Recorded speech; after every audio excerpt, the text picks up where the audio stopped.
안녕하세요. 네, 요번에 다락원 출판사에서 내공중학 영어 구문 1권에서 3권까지 공저에 참여하게 됐던 서울 마포구 껌학원 원장 김현우입니다. 다시 한번 인사드리겠습니다. 네, 이 책의 이제 어떤 활용에 대해서 간략하게 저자 입장에서 좀 말씀을 출판사 쪽에서 부탁을 해주셔가지고 저자의 한 사람으로서 제가 이 책을 왜 이런 쪽으로 기획을 했는가, 또 일선에 계신 선생님들께서 어떻게 활용하시면 좋겠는가, 그런 점에 대해서 제가 느낀 대로 좀 편안하게 말씀을 드리고자 이 동영상을 제작을 하게 됐습니다. 뭐 뒤에 배경 보시면 아시겠지만 여기가 제 강의실이에요. 저도 이제 똑같이 동네에서 학원을 하고 있고 아이들하고 맨날 주구장창 싸우고 내신 땐 내신 공부하고 수능 보고 방학 땐 방학 특강 진행하고 이렇게 지내고 있습니다. 이 내공중학 영어 구문은 이게 참 2014년 1월 달에 기획이 시작이 됐어요. 이게 뭐 금방 횟가닥 나오는 그런 책은 아니었습니다. 근데 그때 처음에는 이제 서술형 쪽으로 조금 쏠렸었습니다.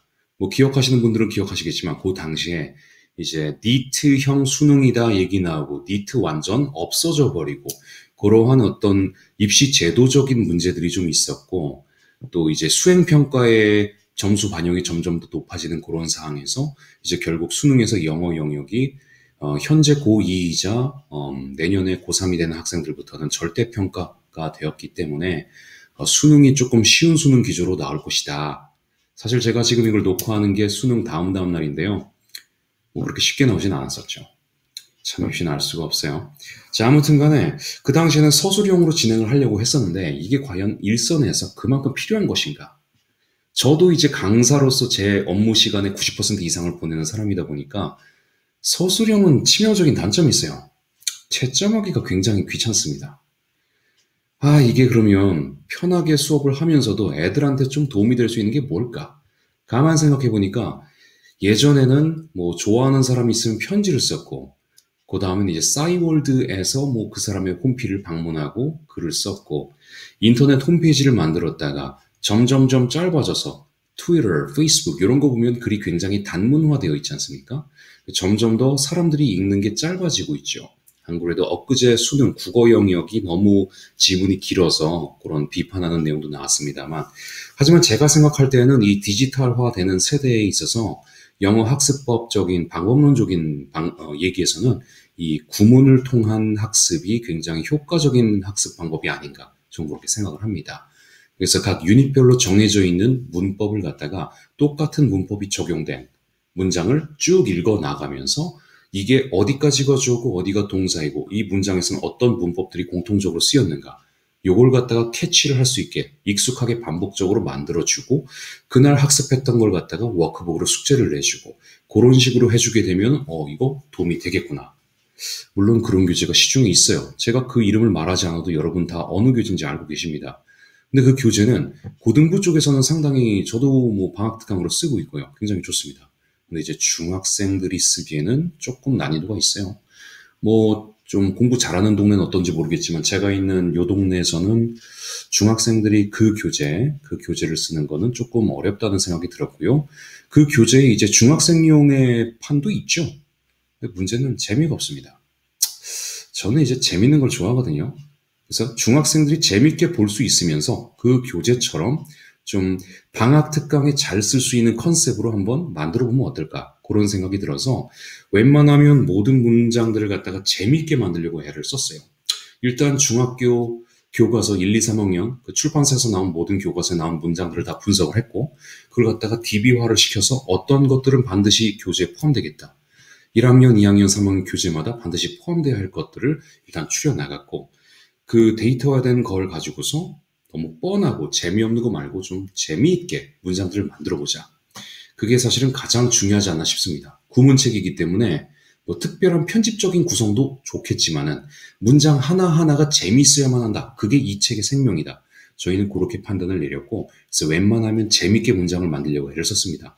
이 책을 접하시게 되면 아마 그 저희의 노력이 느껴지실 거예요. 문장 하나하나 허투루 지나가게 안 하려고 무진장 애를 썼어요. 굉장히 재밌게 만들려고 애를 썼고, 뭐 그 문장이 노래에서 나온 거다. 그러면 그 가사 중에 한 줄을 갖다가 문장으로 줬다. 그러면 옆에다가 QR 코드를 집어넣어가지고 애들이 찍어가지고 직접 들어볼 수도 있게 해놨고 또 얽힌 이야기가 있으면 그 이야기도 좀 풀어서 해줬고 그리고 이게 결국에는 독해 문제를 풀러가는 도중에 문법과 독해 사이에 이 구문이 있다라고 저희는 정의를 내렸고 그러한 의미에서 구문에서 독해로 가는 길을 평탄하게 한번 만들어보자 그런 고민이 있었습니다. 그래서 일단 이 책의 구성 쪽 보시면요.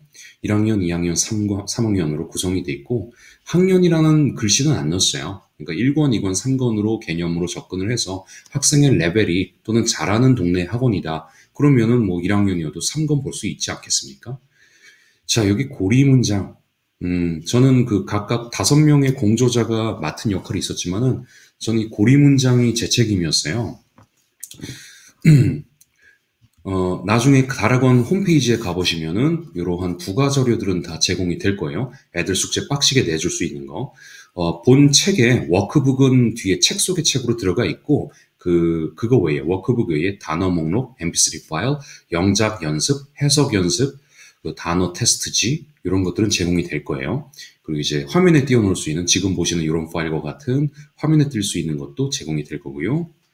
뭐 다른 거는 교재들 많이 보시니까 설명 필요 없을 것 같고 일단 목차 보시면요.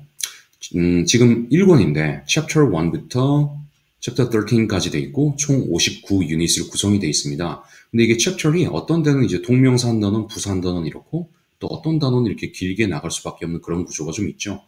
이 구문 활용 독해가 총 4개가 들어가 있어요.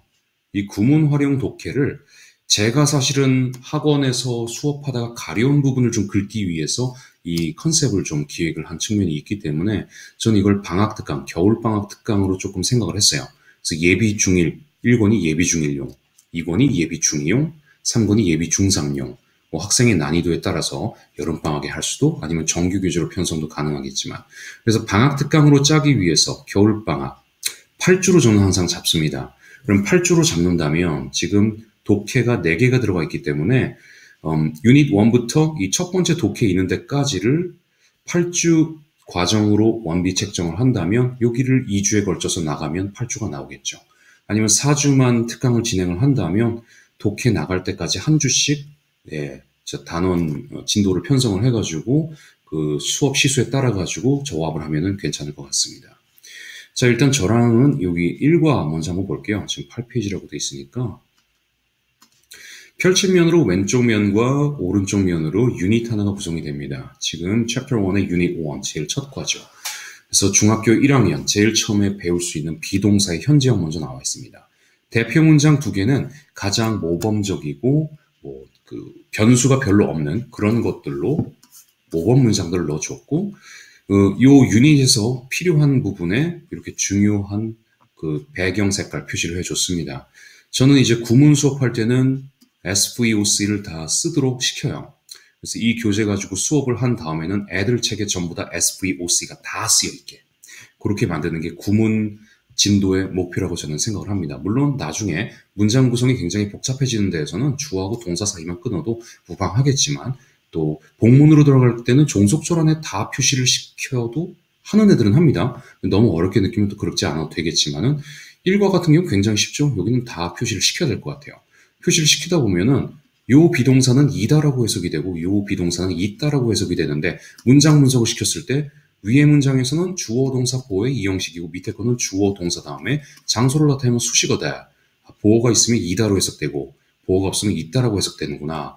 그래서 학교에서 배우는 오형식론에 입각해서 이런 걸 이형식이라고 부른다. 이런 걸 일형식이라고 부른다. 이런 식으로 다 모든 문장을 다 분석을 시키는 거죠.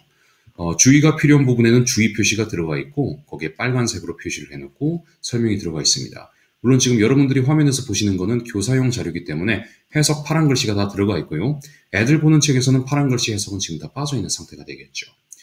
근데 모든 유닛에서 이렇게 고리 표시가 있는 문장이 있습니다. 1번 문장인데 Andrew is a superhero. Andrew는 슈퍼히어로이다. 이게 이제 2과로 넘어가게 되면 이거 잠깐 보고 넘어갈게요. 모든 유닛에서 왼쪽 하단에는 문법의 그 핵심적인 표가 들어가 있고 자세한 설명까지는 안 넣으려고 애를 썼어요. 이건 문법책이 아니라 구문책이기 때문에 문법 책은 다들 진행하시는 책들이 있을 거라고 생각을 했고요. 이건 방학 특강용으로 저 개인적으로는 판단을 하기 때문에 여기서 너무 길게 들어가면 좀 재미가 없죠. 오른쪽 페이지에서도 마찬가지로 진행이 되다가 여기 이제 구문업이라는 부분이 나와요. 여기에서는 문제로 빈칸으로 뚫어주게 되는 거죠. 애들 책에는 여기 답이 안 들어가 있는 거죠. 뭐 모든 문장 살펴보면 아시겠지만 재미있게 쓰려고 애를 썼어요. 이런 것도 그냥 안 쓰고 똠양꿍 이름 자체가 재밌잖아요. 제가 개인적으로 좋아하는 태국 국인데 느끼한 거 먹을 때 이거 먹으면 또 죽여주죠. 그래서 이런 거 하면서 뭐 똠양꿍 먹어봤냐 이런 얘기거리 구문책이기 때문에 문장 하나하나에서 좀 재미있는 얘기를 만들어주기를 원했어요. 자, 여기 뭐 루가니스 나오는데 루가니스는 공저자 중에 한 분이신 이건희 선생님의 별명이기도 하죠. 오른쪽 하단에는 이제 단어가 나와 있고 유닛 2로 가보시면은 마찬가지로 비동사 이제 과거형으로 넘어갔고요. 여기에도 고리 문장이 있습니다. 고리 문장의 위치는 그 1번은 제일 쉬운 거, 점점 어렵게 가서 나중에 제일 어려운 거 3개를 구문어부로 냈기 때문에 고리 문장의 난이도에 따라서 위치는 좀 바뀝니다. 아까 첫 번째 고리 문장이 Andrew 뭐였죠? 저도 까먹었네. Andrew is a superhero 였고 두 번째 고리 문장은 He was an ordinary middle school student. 비동사 과거시니까 여기도 과거시로 마찬가지 들어간 거죠. 그는 평범한 중학생이었다. 이렇게 들어가죠. 그 다음에 3과에서의 고리 문장 보면은 He wasn't special in any way. 그는 어떠한 식으로도 특별하지 않았었다. 비동사의 부정어 유닛이기 때문에 부정문으로 들어가죠. 이런 식으로 고리 문장이 쭉 쌓이고 이제 13유닛까지 진행되면 첫 번째 구문 독해가 나오게 되는 거죠. 여기에서 애들이 이미 구문으로 다 SVOC 분석을 다 해봤었고 다 익혔었던 문장들이 이 독해에서 하나로 합쳐지게 되는 거예요. Andrew is a superhero. He was an ordinary middle school student. He wasn't special in any way. Was it an accident or his destiny? 이야기가 구성이 되겠죠. 그럼 독해를 어렵게 생각하던 학생들도 문장 하나하나는 디지털 세대들한테 그렇게 길지가 않아요. 그렇게 익혔던 것이 하나의 이야기로 구슬이 꿰어지듯이 꼬리에 꼬리를 물듯이 독해가 되어버리는구나. 독해 쪽으로 넘어갈 수 있는 가교 역할을 해줄 수 있겠죠. 여기에 대해서 이제 또 다음 페이지에서는 그 오른쪽 페이지가 되는 거죠. 여기에서 거기에 해당되는 문제들도 내주는 거고요. 이 독해 지난 다음엔 다음 단원에서도 마찬가지로 진행이 되고 고리 문장 또 계속 나오는 거고 이 고리 문장이 또 쌓이게 되면 두 번째 독해에서 또 구슬로 끼워져서 독해로 나오겠죠. 결국에 1권 마지막에서는 앤드류가 이 책 제목이 내공 중학 영어 구문이지 않습니까? 그래서 내공의 신한테 초능력을 받아서 앤드류가 결국 빛의 속도로 달리는 플래시맨으로 변해서 뭐 악당과 싸우게 되는 뭐 그런 얘기로 마무리가 되고요. 1권, 2권, 3권 이야기는 쭉 이어집니다. 그래서 3권 끝까지 가도 사실 이야기는 안 끝나요. 뭐 다른 책으로 이야기를 연결시킬 수도 있을 것 같고 뭐 그렇게 됐고 아무튼 제가 생각하는 이 책의 포인트는 방학 특강용으로 진도 짜기에 괜찮고요. 또 방학 특강용으로 쓰기에 제가 판단할 때 재밌습니다. 모든 문장 하나하나 재밌는 수업하다가 그 문장 가지고 이야기거리를 끄집어낼 수 있는 그런 재밌는 걸 굉장히 많이 신경 썼어요. 물론 그 책 집필 경력이 많으신 공동 저자들이 계시기 때문에 하나도 놓치지 않고 다 담으려고 애를 썼지만 하지만 제 개인적인 입장에서는 재미가 가장 최우선이었습니다. 아무쪼록 이 교재를 활용해서 또 즐거운 방학 특강 꾸려나가시기에 도움이 되기를 간절히 바랍니다.